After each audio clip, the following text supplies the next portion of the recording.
Hi everyone welcome to Kemforts. So നമ്മുടെ junior analyst KMML exam കഴിഞ്ഞിരിക്കുകയാണ്.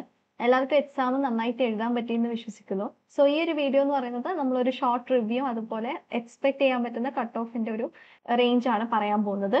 Okay, so നമ്മുടെ എക്സാമിന്റെ കാര്യം പറയുമ്പോൾ എക്സാം ഒരു ആവറേജ് ടു എബോവ് ആവറേജ് ലെവലായിരുന്നു പേഴ്സണലി ഫീൽ ചെയ്തത്. നമ്മുടെ ടെലിഗ്രാം ചാനൽ അതേപോലെ യൂട്യൂബിലും ചോദിച്ചപ്പോൾ കൂടുതൽ പേർക്ക് മോഡറേറ്റ് ആയിട്ടാണ് ഫീൽ ചെയ്തിട്ടുള്ളത്. അപ്പോൾ വളരെ ഈസി അല്ല, എന്നാൽ ഒത്തിരി ഡിഫിക്കൽട്ടും അല്ല. നോർമൽ PSCയുടെ സ്റ്റാൻഡേർഡ് പേപ്പർ ആയിരുന്നു വന്നിട്ടുണ്ടായിരുന്നത്. നല്ല സ്റ്റാൻഡേർഡ് ക്വസ്റ്റ്യൻസ് ആയിരുന്നു. ആൻഡ് ഇപ്രാവശ്യം തോന്നിയത് കുറെ ഡയറക്റ്റ് ക്വസ്റ്റ്യൻസ് നന്നായിട്ടുണ്ടായിരുന്നു. അതേപോലെ വലിയ ക്വസ്റ്റ്യൻസ്, അതായത് വായിച്ച് നമുക്ക് എത്താത്ത പോലെയുള്ള ക്വസ്റ്റ്യൻസ് കമ്പാരിറ്റീവ്ലി കുറവായിരുന്നു ഇപ്രാവശ്യം. അതേപോലെ സ്റ്റാൻഡേർഡ് PSC പാറ്റേൺ ഫോളോ ചെയ്തിട്ടുള്ള ക്വസ്റ്റ്യൻസ് ആണ്. യൂഷ്വലി PSCയിൽ ചോദിക്കുന്ന ഹോട്ട് ടോപ്പിക്സിൽ നിന്ന് ഒരുപാട് ചോദ്യങ്ങൾ വന്നിട്ടുണ്ട്, അതേപോലെ വന്നിട്ടുണ്ട്. പിന്നെ ചിലർക്ക് തോന്നാവുന്ന ഇഷ്യൂ ആണ് ടൈം മാനേജ്മെന്റിന് ചിലർക്ക് ഇഷ്യൂ വരാൻ ചാൻസ് ഉണ്ട്. കാരണം ഫിസിക്കലിന്റെ പ്രോബ്ലംസ് നമുക്കറിയാലോ, കുറച്ച് ലെങ്തി ആയിട്ടുള്ള പ്രോബ്ലംസ് അവിടെ ഇവിടെയൊക്കെ ഉണ്ടായിരുന്നു. ബോണ്ട് എൻതാൽപ്പി തന്നിട്ട് നമ്മുടെ എൻതാൽപ്പി ചേഞ്ച് കാണാനുള്ള ഒരു ക്വസ്റ്റ്യൻ ഉണ്ടായിരുന്നു.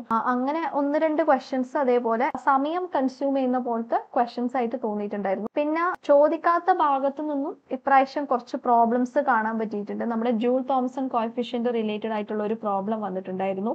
അത് അധികം ഇതുവരെ ചോദിച്ച് കണ്ടിട്ടില്ല PSCയുടെ എക്സാംസിൽ. പിന്നെ ഒരു എഫ്യൂഷൻ റിലേറ്റഡ് ആയിട്ടുള്ള ഒരു പ്രോബ്ലം വന്നിരുന്നു.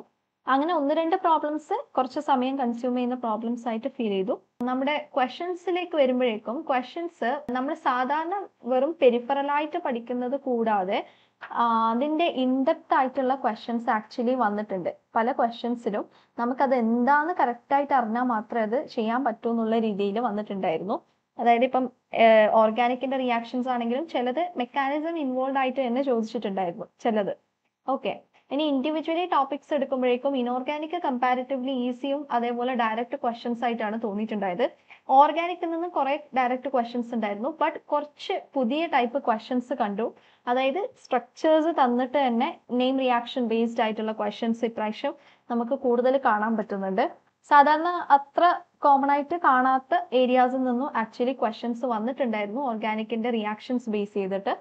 അതേപോലെ ഫിസിക്കൽ ആണെങ്കിൽ നമ്മൾ സാധാരണ ചോദിക്കുന്ന പ്രോബ്ലംസ് ഒക്കെ അതേപോലെ റിപ്പീറ്റ് ചെയ്ത് വന്നിട്ടുണ്ട്. നമ്മൾ ലാസ്റ്റ് ഇട്ട വീഡിയോയിൽ പറഞ്ഞിട്ടുള്ള കുറച്ച് പ്രോബ്ലംസ് അതേപോലെ വന്നിട്ടുണ്ട്. നമ്മുടെ റേറ്റ് കോൺസ്റ്റന്റിന്റെ ഒരു യൂണിറ്റ് റിലേറ്റഡ് ആയിട്ടുള്ള പ്രോബ്ലം, അതേപോലെ എൻട്രോപ്പി കാൽക്കുലേഷന്റെ ഒരു പ്രോബ്ലം ഉണ്ടായിരുന്നു.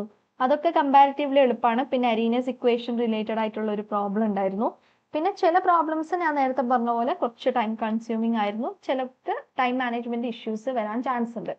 ഓക്കെ, ഇനി കട്ട് ഓഫിലേക്ക് പറയുകയാണെങ്കിൽ നമുക്കൊരു നന്നായിട്ട് പഠിച്ചു പോയ ഒരാൾക്ക് എന്തായാലും 80+, മോർ ദാൻ 85 വേണമെങ്കിൽ അറ്റൻഡ് ചെയ്യാനുള്ള സ്കോപ്പുള്ള ക്വസ്റ്റ്യൻ പേപ്പർ ആയിരുന്നു ആക്ച്വലി.